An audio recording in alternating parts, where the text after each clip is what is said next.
یہ آیت مبارکہ جس کا تعلق سورہ بنی اسرائیل سے ہے اور جس کا نشان 70 ہے، اس آیت مبارکہ میں پروردگار عالم نے انسانیت پر اپنے احسانات جتلائے۔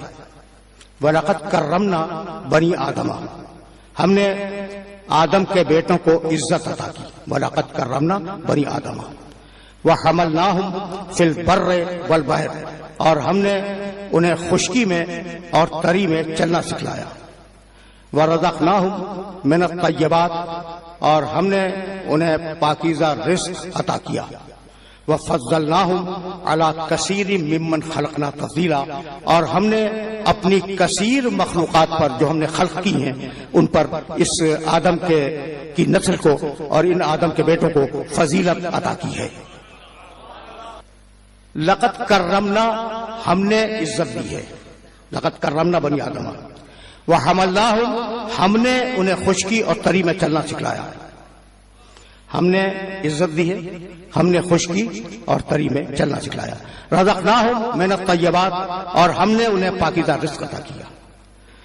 وفضلناہم، اور ہم نے انہیں فضیلت دی ہے ان ساری اکثریتوں پر جن کو ہم نے خلق کیا ہے۔ 5 مرتبہ پروردگار نے اپنے لیے ہم کا لفظ استعمال کیا۔ اچھا بھائی، میں ممبر پر ہوں، ٹھیک، میں، ہم بیٹھے ہوئے ہیں، تو میں اور ہم کا فرق تو بچہ بھی جانتا ہے۔ میں بول رہا ہوں، ہم سب سن رہے ہیں، ٹھیک ہے نا؟ تو ہم ہے جمع کے لیے اور میں ہے واحد کے لیے۔ لقد کرمنا، ہم نے کرامت دی، ہم نے خشکی اور تری پہ چلنا سکھلایا، ہم نے رزق عطا کیا، ہم نے جو خلق کی ہے مخلوقات ان میں اس مخلوق کو کثیر مخلوق پر فضیلت عطا کی۔ تو بھئی سوال یہ ہے کہ کتنے ہیں؟ یہ ہم کے معنی کیا ہیں؟ کتنے؟ یہ تو مرحلہ فکر تھا ایک آیت میں 5 مرتبہ ہم کہا پروردگار، تمہیدی گفتگو ہے، پروردگار نے ایک آیت مبارکہ میں 5 مرتبہ ہم کہا، اور اب کہنے لگا انا خلقنا الانسان من نطفۃ امشاج نبتلی، ہم نے انسانوں کو خلق کیا، مخلوق نطفے سے خلق کیا۔ پھر آگے بڑھ کے کہنے لگا انا ہدیناہ السبیل، ہم نے ہدایت کی، دیکھ رہے ہو؟ کہنے لگا انزلنا من السماء ماء طہورا، ہم نے آسمان سے پاک و پاکیزہ پانی نازل کیا۔ پھر آگے بڑھ کر ارشاد فرمایا ارسلنا الرياح لواقح، ہم نے ہواؤں کو ایسا بنایا کہ وہ درختوں کے نطفے لے کر مادہ درختوں تک پہنچا دے۔ لواقح کے معنی یہی ہے، دیکھ رہے ہو؟ ہم نے تو بھئی سوال ہے نا کہ کتنے ہیں؟ یہ سوال اپنی جگہ پہ باقی ہے۔ اب نہ ہم، ٹھیک، تو میں، عربی زبان، خلقنا ہم نے خلق کیا، خلق تو میں نے خلق کیا، وما خلقنا السماوات والارض وما بینہما لاعبین، ہم نے کھیل کود کے لیے اس کائنات کو نہیں بنایا، ہم نے، ٹھیک، سن رہے ہو نا؟ والتین، بسم اللہ الرحمن الرحیم، والتین والزیتون وطور سینین وہذا البلد الامین، لقد خلقنا الانسان فی احسن تقویم، ہم نے انسان کو بہترین بنایا، ہم نے، توجہات موجود ہیں؟ تو خلقت میں کہتا ہے ہم نے، اور خلقت ہی کی آیت ہے وما خلقت الجن والانس، میں نے جنوں کو اور انسانوں کو اس لیے پیدا کیا کہ بس میری عبادت کی جائے۔ وہاں ہم نے، یہاں میں نے۔ یہ مرحلہ فکر ہے یعنی قرآن فہمی کا، کہ بار بار کہتا ہے، میں نے بہت سی آیتیں آپ کے سامنے پڑھ دی، ہم نے خلق کیا، اور یہاں کہتا ہے وما خلقت الجن والانس، میں نے جنوں کو انسانوں کو اپنی عبادت کے لیے خلق کیا۔ تو یہ ہم اور میں کا فرق کیا ہے؟ جہاں ہم کہہ رہا تھا وہاں ناز تھا، اور جہاں میں کہہ رہا ہے وہاں عبادت کی منزل ہے۔ اگر ہم کہہ دیں تو پوچھیں گے کتنوں کی عبادت ہوگی؟ تو اب علماء کے سامنے، مفسرین کے سامنے ایک بڑا مرحلہ ہے کہ وہ ہم کہتا کیوں ہے؟ بھائی جب وہ ایک ہے اور ہم ہے جمع کا صیغہ تو وہ کہتا کیوں ہے؟ تو 2 جوابات دیے ساری دنیا کے مفسرین نے مل کر۔ پہلا جواب سنو، اور پہلے جواب سے اگر تشفی ہو جائے تو پھر آگے جانے کی ضرورت نہیں ہے۔ کہنے لگے جہاں اللہ اپنی کبریائی کا اعلان کرتا ہے، جہاں اللہ اپنا ناز بتلاتا ہے، جہاں اللہ اپنے گھمنڈ کو واضح کرتا ہے، جہاں نہیں، جہاں عوام کو مخلوقات کو چیلنج کرتا ہے وہاں کہتا ہے ہم نے مان لیا، اور جہاں چیلنج نہیں ہوتا وہاں کہتا ہے میں۔ بہت توجہ رکھنا، بہت توجہ رکھنا۔ کیا کہتا ہے؟ جب گھمنڈ ہو، جب چیلنج ہو، ہم نے پانی برسا دیا، تم برسا سکتے ہو برساؤ، یا اگر روک سکتے ہو تو روک لو، ہم نے ہوائیں چلا دی، تم چلا سکتے ہو تو چلاؤ، اور اگر روک سکتے ہو تو روک لو۔ تو جہاں نفی اور اس بات کا چیلنج کرے وہاں ہم کہتا ہے۔ اب اسی قرآن نے آواز دی، انا نحن نزلنا الذکر وانا لہ لحافظون، ہم نے اس قرآن کو اتارا، گھمنڈ ہے، وانا لہ لحافظون، اور ہم ہی قیامت تک اس کی حفاظت کریں گے۔ تو اب ساری دنیا مل کر بھی تحریف کرنا چاہے تو ممکن نہیں ہے۔ اگر ساری دنیا مل کر بھی قرآن انا نحن نزلنا الذکر، ہم نے اس ذکر کو نازل کیا ہے، وانا لہ لحافظون، اور ہم اس کی حفاظت کریں گے۔ تو جہاں ہم کہے وہاں ناز ہے اور وہاں چیلنج ہے۔ انا، جہاں انا کہہ دے وہاں چیلنج ہے۔ بھئی میں کیسے اپنے سننے والوں کی خدمت کروں؟ بسم اللہ الرحمن الرحیم، انا اعطیناک الکوثر، حبیب ہم نے تجھے کوثر دے دیا۔ اب ابتر والے اپنا منہ پیٹتے رہے۔ حبیب انا اعطیناک الکوثر، سب جانتے ہیں کہ کوثر سے مراد کثرت نسل رسول ہے، سب جانتے ہیں۔ بھئی دیکھو ہم بے تکی بات نہیں کرتے، تو اب کیسے توقع رکھتے ہو کہ اللہ جو عقلوں کا خالق ہے اس سے غیر مربوط بات ہو جائے؟ میرے نبی پہ الزام تھا نا، نعوذ باللہ، وہ مشرک، وہ جھوٹی زبان والے میرے نبی کو ابتر کہہ رہے تھے، ابتر کے معنی جس کی نسل ختم ہو جائے۔ تو اس کے جواب میں سورہ آیا تھا نا، ابتر جس کی نسل ختم ہو جائے، اس کے جواب میں آیا تھا نا انا اعطیناک الکوثر، حبیب مت گھبراؤ، ہم نے تمہیں کثرت نسل عطا کی، فصلی لربک وانحر، نماز پڑھو، شکریہ ادا کرو اللہ کی بارگاہ میں، قربانی کر دو، ان شانئک ھو الابتر، تمہارا دشمن وہ بے نسل ہوگا۔ بھائی توجہ رہے، تمہارا دشمن بے نسل ہوگا، ہم تجھے نسل دیں گے حبیب، تیری نسل پھلتی پھولتی رہے گی۔ یہی سبب ہے کہ قیامت تک درود میں محمد کے ساتھ آل محمد کو رکھا گیا تاکہ دشمنوں کے منہ پہ تماچے پڑتے رہے۔ یہ ایک توجیہ ہے انا کی، مفسرین نے بڑی محنتیں کی ہیں، قرآن مجید کی ایک ایک آیت پہ محنت کی ہے۔ کہتے ہیں جہاں انا کہہ دے یا انا کہہ دے وہاں چیلنج ہے۔ اب دو آیتیں تم نے انا کی سن لی، اور اب کہنے لگا یا ایھا النبی، سورہ احزاب 35واں سورہ، یا ایھا النبی انا ارسلناک شاہدا ومبشرا ونذیرا وداعیا الی اللہ باذنہ وسراجا منیرا۔ حبیب نبی، ہم نے تجھے رسول بنایا، تجھے گواہی دینے والا بنایا، تجھے خوشخبری سنانے والا بنایا، تجھے ڈرانے والا بنایا، تجھے اپنا پورا اذن دے کر دعوت دینے والا بنا دیا، وسراجا منیرا، اور تجھے نور بانٹنے والا چراغ بنایا۔ سراج کے معنی چراغ، منیرا کے معنی بانٹنے والا۔ اب جو بانٹ رہا ہو کیا وہ خود نور نہیں ہوگا؟ انا کے ساتھ کہا یا ایھا نبی انا ارسلناک شاہدا، انا ہم نے یہ کیا ہے، ہم نے تجھے نور بانٹنے والا چراغ بنایا ہے۔ اب ساری دنیا مل کر بھی یہ کہتی رہے کہ تو نور نہیں ہے، وہ سب جھوٹ ہے۔ اگر ساری دنیا مل کر یہ کہتی رہے کہ تو نور نہیں ہے، وہ سب جھوٹ ہے، ہم نے تجھے نور بنایا۔ بھئی عجیب مرحلہ فکر ہے، جہاں میں روکنا چاہ رہا ہوں اپنے سننے والوں کو، تجھے چراغ بنایا نور بانٹنے والا، تو خود نور ہے۔ بھئی اب پڑھے لکھے لوگ تشریف فرما ہے، چراغ اگر اندھیرا ہو تو بزم کو روشن کر دے، بزم والوں کو چراغ نہیں بناتا۔ انا ارسلناک شاہدا ومبشرا ونذیرا وداعیا الی اللہ باذنہ وسراجا منیرا۔ حبیب ہم نے تجھے چراغ بنایا، ٹھیک ہے نا؟ تو اب چراغ کی صفت تو جانتے ہو نا، اندھیرا ہے، اندھیرے میں بیٹھے ہوئے ہو، چراغ روشن ہو گیا، اندھیرا دور ہو گیا، لیکن تم تو چراغ نہیں بنے نا۔ چراغ نے اتنا کیا کہ تمہیں روشن کر دیا، روشن ہو سکتے ہو، چراغ نہیں بن سکتے۔ اور اگر کبھی غلط فہمی ہو جائے کہ ہم بھی چراغ بن سکتے ہیں تو چراغ کی لو پہ انگلی رکھ کے دیکھ لو، رحمت ہونے کے باوجود جلا دے گا۔ سمجھ رہے ہو نا بات کو؟ اچھا بھائی، تو اب چراغ سے کتنی دیر کا رشتہ ہے تمہارا؟ اب ایک جملہ آ گیا ہے زبان پر تو سنتے جاؤ۔ بھائی دیکھو ہمیں پروانے، وہ ہے چراغ، ٹھیک ہے نا. پروانے کا چراغ کا ایک رشتہ تو ہے. شمع و پروانہ اردو ادب میں ایک مستقل سبجیکٹ ہے. اچھا بھائی, تو اب پروانے کا چراغ سے رشتہ کیا ہے؟ اگر سمجھ گئے تو یہی سے میں آگے بڑھ جاؤں گا. بھائی جب تک جلتی رہے, منڈلاتا رہے, مال غنیمت مل جائے گا. ٹھیک ہے نا بھائی. اچھا, جب تک چراغ جلتا رہے پروانہ منڈلاتا رہے, چراغ بجھ جائے پروانہ منہ پھیر کے چلا جائے. بھائی ہوتا تو یہی ہے. چراغ بجھ گیا تو بجھے ہوئے چراغ کی میت کی بھی فکر نہیں کرتا. سمجھ رہے ہو نا بات کو؟ اچھا بھائی, تو سراجن منیرا, حبیب حبیب, ہم نے تجھے نور بانٹنے والا چراغ بنایا. سراج چراغ. اب عجیب بات ہے, اور جا کے دیکھ لینا قرآن مجید میں پروردگار نے کہا میرے چراغ دو ہیں, محمد عالمین کا چراغ. اور سورج کے لیے جانتے ہو کیا کہا قرآن نے؟ سراجن وحاجا, شعلے پھینکنے والا چراغ.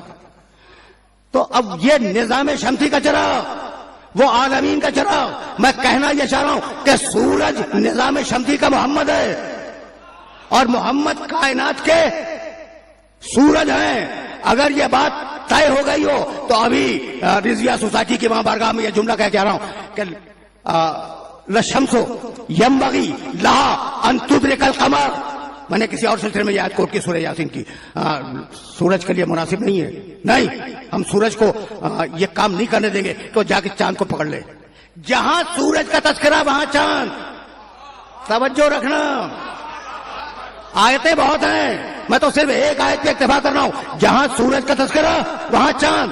سورج مکمل نہ ہو جب تک چاند کا ذکر نہ آئے. بسم اللہ الرحمن الرحیم والشمس وضحاها والقمر اذا تلاها. قسم ہے سورج کی جب وہ نصف النہار پہ آ گیا, اور قسم ہے چاند کی جو بلا فاصلہ اس کے پیچھے آیا. بلا فاصلہ جو سورج کے پیچھے آئے وہ ہے چاند. اب کل تم نے پہلی رات کا چاند دیکھا ہوگا, ابھی سورج باقی تھا کہ چاند میں روشنی آ گئی تھی. میرے نوجوان دوست میرے اس جملے تک پہنچے یا نہیں پہنچے؟ سورج ڈوب رہا تھا, ڈوبنے سے قبل چاند میں روشنی آ گئی تھی. تو سورج وہی ہے جو ڈوبنے سے پہلے چاند کو روشنی دے جائے. بھائی اسی لیے بوڑھے محمد نے جوان علی کو اٹھایا اور کہا من کنت مولا فعلی علی مولا. جاؤ. علامہ سیوطی رحمۃ اللہ علیہ نے, علامہ ترمذی رحمۃ اللہ علیہ نے, ان دونوں نے اپنی مستند کتابوں میں روایت لکھی کہ میرے نبی نے کہا انا الشمس وعلی القمر. انا الشمس وعلی القمر.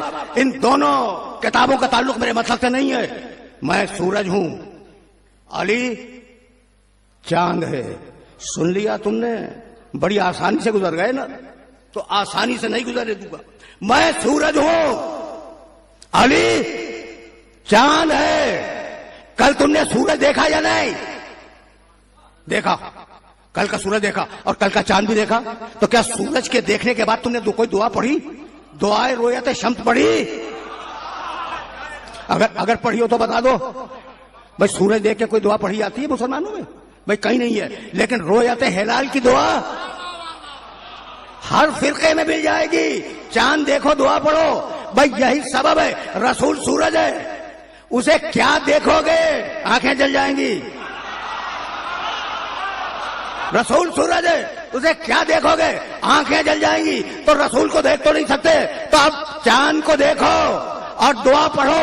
اسی لیے رسول نے یہ نہیں کہا کہ میرے چہرے کو دیکھنا عبادت ہے. النظر الی وجہ علی عبادت. النظر الی وجہ علی, علی کے چہرے کو دیکھنا عبادت ہے. اچھا اب سنو, میں روایات تو بہت کم پڑھا کرتا ہوں نا. اب جب یہ آ گئی ہے تو سنتے جاؤ. اور نظر الی وجہ علی عبادت, ٹھیک. اور دوسری روایت ذکر علی عبادت, علی کا ذکر سننا اور کرنا دونوں عبادت ہے. تیسری روایت حب علی عبادت, علی کی محبت دل میں رکھنا عبادت ہے. تو اب آرام آرام سے سنتے چلو, میں بھی آرام سے بولوں, تم بھی آرام سے سنو. میں کچھ معلوم ہے کہ یہ تینوں روایتیں اسی سیکوینس سے آئی ہیں, اسی ترتیب سے. پہلے فرمایا ہے النظر الی وجہ علی عبادت, پھر فرمایا ذکر علی عبادت, اور پھر فرمایا حب علی عبادت. ترتیب یہی ہے, الٹ کے نہیں ملے گی کہ پہلے محبت ہو, پھر ذکر ہو, پھر نظر ہو. نہیں، ترتیب یہی ہے کہ پہلے نظر کا ذکر کیا، دیکھو عبادت ہے، اس کا ذکر کرو عبادت ہے، اس کی محبت دل میں رکھو عبادت ہے. ترتیب یہی ملے گی. اب جب کتابوں کو دیکھا گیا حدیث کی تو ایک روایت ملی، اور بڑی خوبصورت روایت ہے. میں چاہتا ہوں کہ تمہیں ہدیہ کر کے آگے بڑھ جاؤں. بڑے محدثین جانتے ہو نا، بڑے بڑے محدثین علماء کبار جنہوں نے عمریں صرف فرما دی علم الحدیث کی خدمت میں، وہ لکھتے ہیں، اور انہیں لکھنا بھی چاہیے، کہ ایک دن پیغمبر اکرم بیمار تھے، اور پیغمبر اکرم کے سرہانے داہنی طرف علی بیٹھے تھے، بائیں طرف حضرت صدیقہ رضی اللہ تعالی عنہا بیٹھی ہوئی تھی. اتنے میں حضرت صدیقہ کے والد ماجد حضرت صدیق رضی اللہ تعالی عنہ پیغمبر اکرم کی مزاج پرسی کے لیے تشریف لائے. اب سچویشن دیکھیے آپ نے، کتنے بڑے بڑے لوگ جمع ہیں، کتنے بڑے بڑے لوگ ہیں نا. آئے، نبی کو سلام کیا، نبی کا مزاج پوچھا، بیٹھ گئے. اچھا ابھی ہونا ہی چاہیے تھا کہ نبی کے چہرے کو دیکھتے رہیے، نبی سے باتیں کرتے رہیے. ایک مرتبہ صاحبزادی نے یہ محسوس کیا، یہ تمہارے سننے کی بات ہے، کہ بابا آئے ہیں پیغمبر کی عیادت کے لیے اور دیکھ رہے ہیں علی کے چہرے کو. میں یہی تو عرض کر رہا تھا کہ سورج کے ہوتے ہوئے چاند میں روشنی آ جاتی ہے. یہی تو عرض کر رہا تھا. آئے ہیں پیغمبر کی عیادت کے لیے اور مسلسل دیکھ رہے ہیں علی کے چہرے کو. اب تشویش تو ہوئی نا. جب تشویش ہوئی تو پوچھ لیا، باپ سے کیا تکلف؟ کہا بابا آپ آئے میرے نبی کی عیادت کے لیے اور آپ مسلسل دیکھ رہے ہیں علی کے چہرے کو. مسکرائے اور فرمایا تمہیں میرے نبی کا قول نہیں معلوم؟ النظر الی وجہ علی عبادہ. میرے نبی کا قول تمہیں نہیں معلوم؟ النظر الی وجہ علی عبادہ. علی کے چہرے کو دیکھنا عبادت ہے. سن لیا تم نے؟ کتنی سچی زبان سے جملہ نکلا. تو حضرت صدیقہ رضی اللہ تعالی عنہا جواب میں اپنے والد سے یہ فرمانے لگیں کہ بابا پھر میں بھی علی کے سلسلے میں ایک روایت آپ کو سناؤں. اچھا بھائی سچویشن ذہن میں ہے، رسول لیٹے ہوئے سن رہے ہیں، رسول لیٹے ہوئے سن رہے ہیں. کہا کہ میرے نبی نے کہا علی کے بارے میں ذکر و علی عبادہ، علی کا ذکر سننا اور علی کا ذکر کرنا عبادت ہے. اب دو سچی زبانوں نے بات تو کہہ دی. ایک سچی زبان نے کہا علی کے چہرے کو دیکھنا عبادت، دوسری سچی زبان نے کہا علی کا ذکر کرنا عبادت. لیتے ہوئے پیغمبر بولے اب تیسری بتلاؤں، حب علی عبادت، دل میں محبت رکھنا عبادت ہے. میرے سننے والوں میں بزرگ ہیں، صاحبان فہم ہیں، بہت پڑھے لکھے لوگ موجود ہیں. علی کے چہرے کو دیکھنا عبادت، علی کا ذکر کرنا اور سننا عبادت، علی کی محبت دل میں رکھنا عبادت. پڑھا لکھا مجمع میرے سامنے ہے. وقت آیت پڑھوں، ابھی پڑھ کے گیا ہوں، ابھی سورہ زاریات 51واں سورہ، اور اس کی آیت میں نے پڑھی وما خلقت الجن والانس الا لیعبدون. بس عبادت میری ہوگی، کسی اور کی نہیں. یہ مرحلہ فکر آپ نے دیکھا؟ کیا کانٹے کی آیت ہے، وما خلقت الجن والانس الا لیعبدون. کسی کی عبادت آئی، خبردار کسی کی عبادت نہ کرنا، بس میری عبادت. یعبدون، بس میری عبادت. بھائی یہ تو سورہ زاریات ہے. سورہ بنی اسرائیل میں کہنے لگا وقضا ربک الا تعبدوا الا اياه. تمہارے اللہ کا حتمی فیصلہ ہے کہ اس کے علاوہ کسی کی عبادت نہیں ہوگی. عبادت فقط اللہ کی. اور پیغمبر یہ نہیں فرماتے کہ علی کے چہرے کو دیکھنا ثواب ہے. میرا نبی یہ نہیں کہتا علی کے چہرے کو دیکھنا ثواب ہے، علی کا ذکر کرنا ثواب ہے، علی کی محبت دل میں رکھنا ثواب. یہ نہیں کہتا، کہتا ہے عبادت ہے. تو بتلا دیا کہ ایسا بندہ تو ہو کہ دیکھو اسے، پہچانو اسے. اچھا بھائی تو ایک آف دا ریکارڈ جملہ سنتے جاؤ. میں نے ابھی عرض کیا آپ کی خدمت میں کہ ترتیب یہی ہے، علی کے چہرے کو دیکھنا عبادت ہے، علی کا ذکر کرنا یا سننا عبادت ہے، علی کی محبت دل میں رکھنا عبادت ہے. اسی ترتیب سے میرے نبی نے کہا. خدا کی قسم میرے نبی کا علم غیب تو دیکھو. کیا ترتیب ہے؟ جب تک سامنے رہے دیکھ کے عبادت کرو، جب چلا جائے ذکر کر کے عبادت کرو، اور جب تقیہ آ جائے دل میں محبت رکھ کے عبادت کرو، محبت نہ چھوڑنا۔ اچھا بھائی، تو النظر الی وجہ علی عبادت، علی کے چہرے کو دیکھنا عبادت ہے۔ اب سچی زبان کی روایت ہے نا، تو اب محدث انکار تو کر نہیں سکتا، اور گھٹی میں انکار ہے۔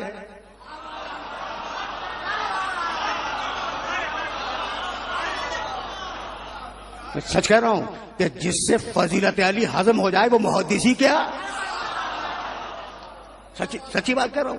تو اب گھٹی میں تو انکار ہے، اور روایت سچی زبان سے آئی، یہ انکار کر نہیں سکتے، ٹھیک ہے نا۔ تو اب جاؤ، کتاب کا حوالہ دے رہا ہوں، میرے پاس موجود ہے، دیکھنا چاہو دیکھ سکتے ہو۔ ابن اسیر جزری ایک بہت بڑے عالم گزرے ہیں، جو علم اللغت کے بہت بڑے عالم تھے اور بہت بڑے محدث تھے۔ ان کی کتاب ہے نہایہ ابن اسیر، کتاب النہایہ۔ قرآن اور حدیث میں جو الفاظ استعمال ہوئے ہیں ان کا لغت نہایہ، ٹھیک۔ اس نہایہ میں نون کے چیپٹر میں انہوں نے اس روایت کو لکھا ہے۔ کہنے لگے کہ نون کے چیپٹر میں النظر الی وجہ علی عبادت، بہت آرام سے سننا، علی کے چہرے پہ نظر کرنا عبادت ہے، نون کے چیپٹر میں۔ کہنے لگے ٹھیک ہے، رسول نے فرما دیا، لیکن واقعاً علی کے چہرے کو دیکھنا عبادت نہیں تھا۔ بھئی کمال ہو گیا، امتی اور نبی کے رائے میں اختلاف ہو گیا، امتی اور نبی کی رائے میں اختلاف ہو گیا۔ رسول کہتے ہیں چہرے کو دیکھنا عبادت ہے، آپ فرماتے ہیں مگر عبادت نہیں تھا، تو پھر تھا کیا بھائی؟ کہنے لگے انہوں نے لکھا اور بڑی دیانتداری سے تحقیق کی، اور ایسے تحقیق کرنے والے آج بھی کم نہیں ہیں، اور ہم تحقیقات کو سراہتے ہیں، تو ہمارا جی چاہا کہ وہ تحقیق آپ کی خدمت میں پیش کر دیں اور سلسلہ گفتگو اپنے آخری مرحلوں سے قریب ہو جائے۔ وہ کہنے لگے کہ کیوں کہہ دیا رسول نے کہ علی کے چہرے کو دیکھنا یہ بات کیوں کہہ دیا؟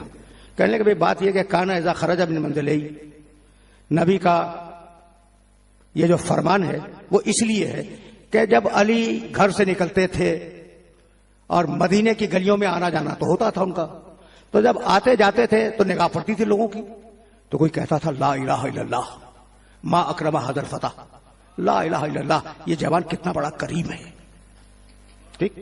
کوئی کہتا تھا گزرتے ہوئے لا الہ الا اللہ ما اعلم ھذا الفتى، لا الہ الا اللہ یہ جوان کتنا بڑا عالم ہے۔ کسی کی نگاہ پڑی کہا لا الہ الا اللہ ما اشجع ھذا الفتى، یہ جوان کتنا بڑا بہادر ہے، لا الہ الا اللہ، ٹھیک۔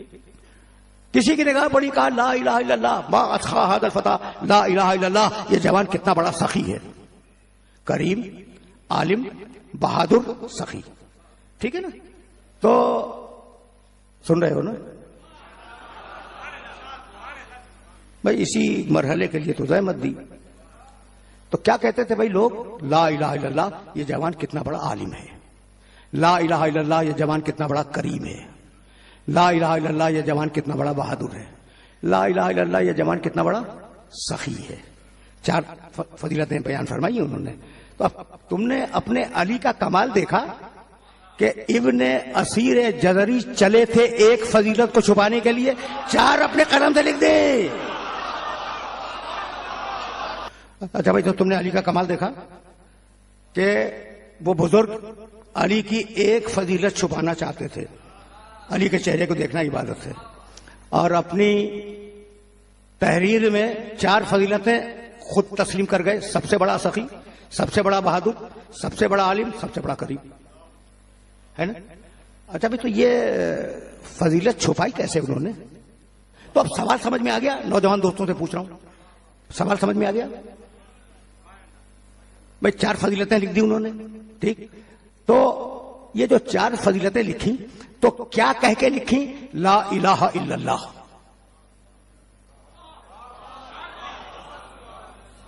علی کے چہرے کو دیکھ کر زبان سے بے ساختہ نکلتا تھا لا الہ الا اللہ۔ میں تو نہیں کہہ رہا ہوں، میں اگر کہہ دوں تو میں مورد الزام ہو سکتا ہوں، لیکن اگر مولوی کہے، وہ بھی بڑی داڑھی والا، مسواک والا تو اس کی بات مان لو. اب میں نے تو نہیں کہا. کہنے لگے کانا اذا خرج من منزلہ، جب علی اپنے گھر سے نکلتے تھے اور لوگوں کی نگاہ پڑتی تھی تو لوگوں کی زبان سے بے ساختہ نکلتا تھا لا الہ الا اللہ. بھائی یہی تو کہا نا. میں نے نہیں کہا، بزرگوں نے کہا کہ دیکھ کر چہرہ علی کو زبان سے نکلتا تھا لا الہ الا اللہ. اب تمہیں خدا اور رسول و قرآن کی قسم دے کے پوچھتا ہوں کہ آدم سے محمد تک انبیاء کے آنے کی غرض کیا تھی؟ مجھے بتلاؤ. آدم کیوں آئے؟ نوح کیوں آئے؟ اولو العزم انبیاء کیوں آئے؟ دانیال ادریس کیوں آئے؟ محمد رسول اللہ کیوں آئے؟ عیسیٰ علیہ السلام ان سے پہلے کیوں آئے؟ بھائی لا الہ الا اللہ کہلوانے کے لیے. لا الہ الا اللہ. سارے نبی 1,24,000 نبی آئے لا الہ الا اللہ کہلوانے کے لیے. اور علی کا کمال یہ کہ چہرہ دیکھا، زبان سے نکلا لا الہ الا اللہ. اب نبوت اور امامت میں فرق سمجھ میں آ گیا کہ جو کام نبوت اپنی زبان سے لیتی ہے امامت اپنے چہرے سے لے لیا کرتی. ہم تو ایک دلیل دی علماء نے کہ جب ہم کہے تو ناز کرتا ہے، جب ہم کہے تو اس میں اپنی کبریائی کا اور اپنے تکبر کا اعلان کرتا ہے، چیلنج کرتا ہے، گھمنڈ کرتا ہے کہ ہم نے یہ کر دیا، تم اسے توڑ سکتے ہو تو توڑ دو. یہ ایک مرحلہ ہے فکر کا.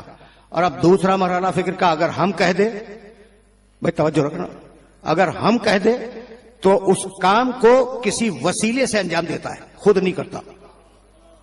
دیکھنا بھائی اللہ نے کیا کہا، انا نحن نحیی الموتى ونکتب ما قدموا وآثارهم وکل شیء احصیناہ فی امام مبین.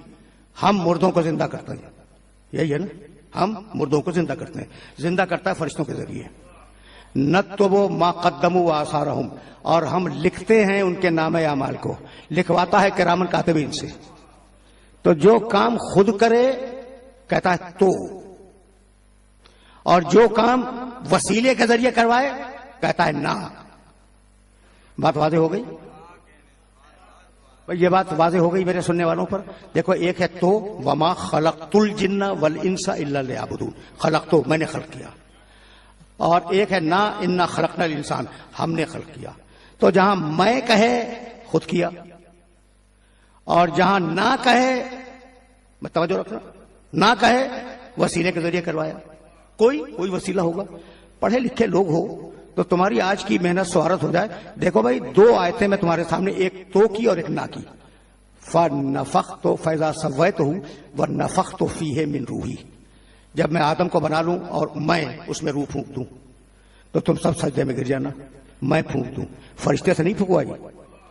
اس لیے کہ فرشتوں کو تو حکم دینا تھا اسے سجدہ کرو، تو کہتے جس میں ہم نے روح پھونکی اسے سجدہ کرے. یہ تو شرک ہے. ٹھیک بھائی، توجہ رہے، بہت توجہ رہے. اس لیے کہ بہت باریک منزل ہے. تو نفختو، میں پھونک رہا ہوں روح آدم میں.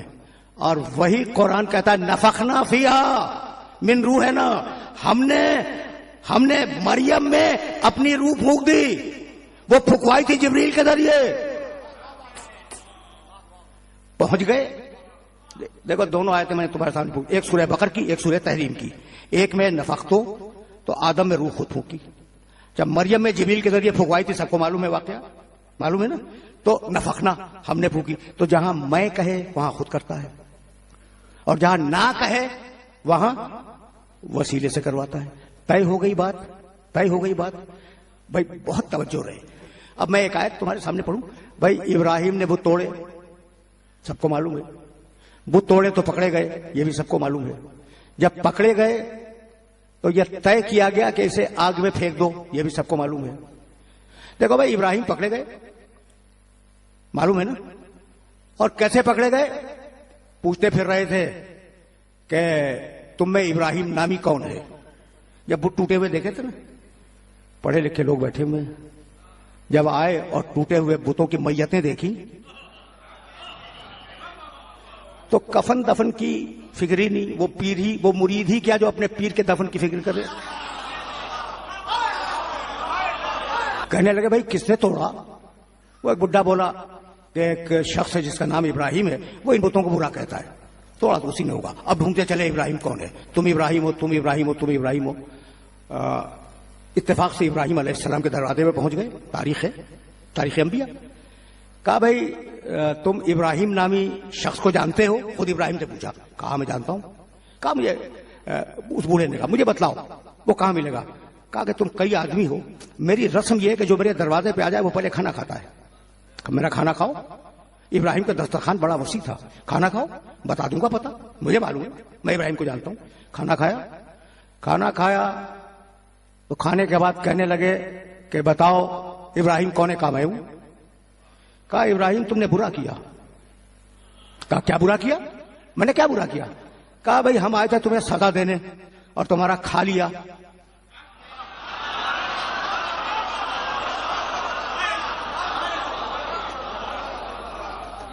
تمہارا کھا لیا تو اب یہ سمجھ میں نہیں آتا کہ جس کا کھایا ہو اسے تکلیف کیسے پہنچائیں.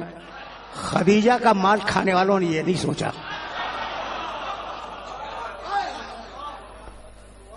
کہا بھائی اگر, بھائی توجہ رہے, اگر تم اجرت لے لو تو ہم تمہیں گرفتار کر لیں. کہا بھائی اجرت یہ ہے کہ میرے خدا کو سجدہ کرو.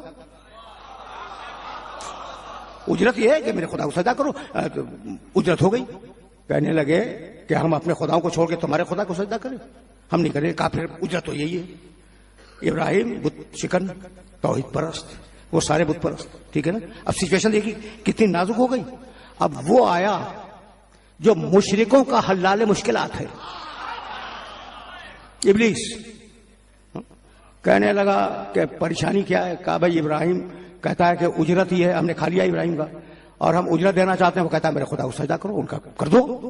دیکھو کیا اسمارٹ مشورہ ہے, کر دو. میں کہا کیسے کر دیں, ہم تو ابراہیم کے خدا کو نہیں مانتے.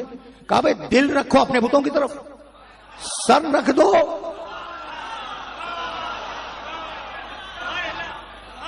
سر رکھ دو بظاہر اس کے خدا کی بارگاہ میں. ٹھیک ہے نا. ان کا یہ ترکیب تو اچھی ہے. اور دل میں بتوں کی محبت رکھ کر انہوں نے ابراہیم کے خدا کو سجدہ کیا.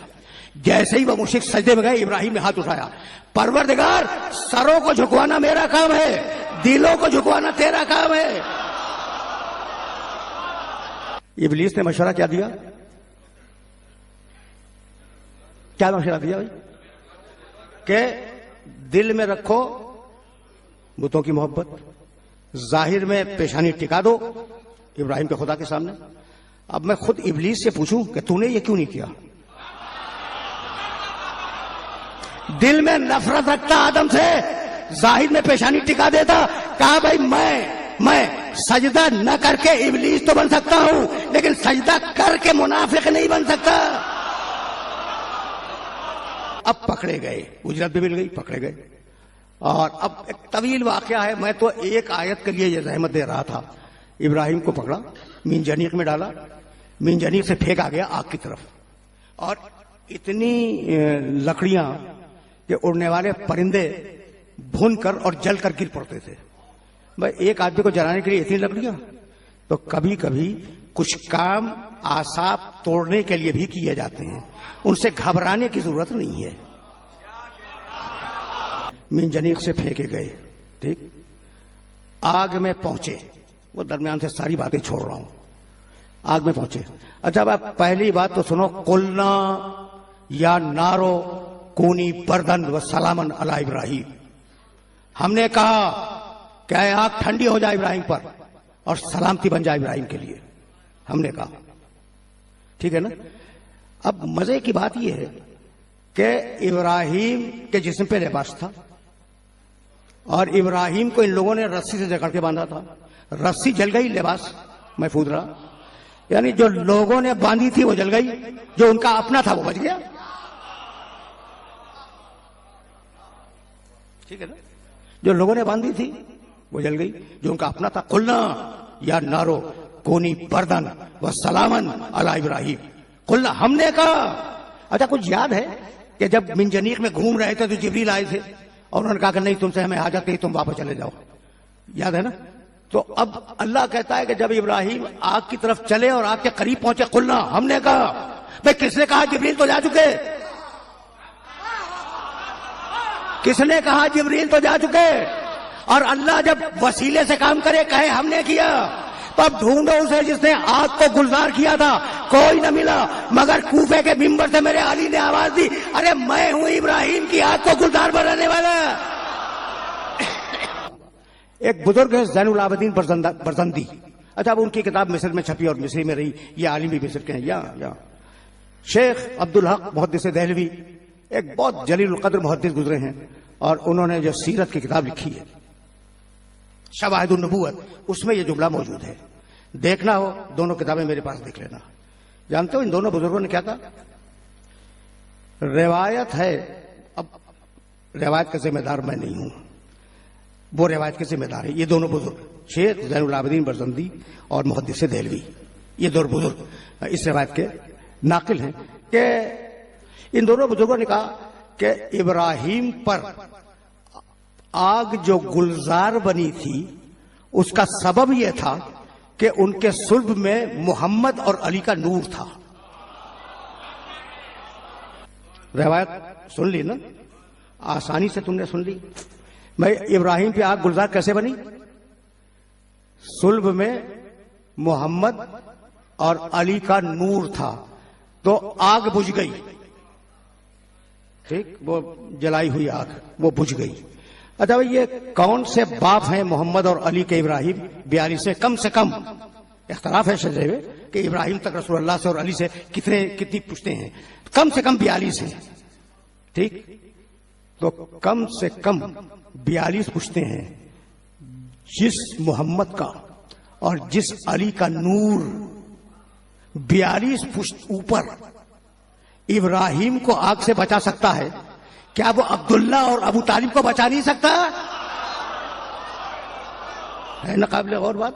تو اب یہ جو آگ ہے جس کے متعلق کہا جاتا ہے کہ نعوذ باللہ ابو طالب آگ میں ہے، تو یہ آگ واقعاً آگ نہیں ہے، یہ دلوں کی آگ ہے. یہ دلوں کی آگ ہے، اور قرآن مجید نے دلوں کی آگ کا بھی تذکرہ کیا ہے. کبھی پھر صحیح، یہ جو کربلا ہے یہ انتقام فضائل ابو طالب ہے. ایک جملے سے جا رہا ہوں، اگر یاد ہو، میرے سننے والوں کو یاد ہوگا کہ حسین نے پوچھا تھا کہ تم میرے قتل پہ کیوں آمادہ ہو، کیا مجھ سے کوئی غلطی سرزد ہوئی ہے؟ میں ڈیٹیل میں نہیں پڑھ رہا ہوں. تو ساری فوج نے کہا تھا کہ نہیں، تم سے کوئی غلطی نہیں ہوئی. تو کہا بما تقتلوننی، پھر میرے قتل پہ آمادہ کیوں ہو؟ کہا بغضاً لابیک و جدک، ہم تم سے علی اور ابو طالب کا انتقام لے رہے ہیں.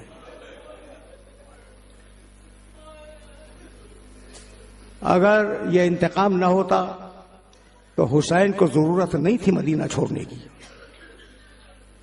یہ انتقام تھا جو کھینچ کے حسین کو مدینے سے کربلا لے جا رہا تھا.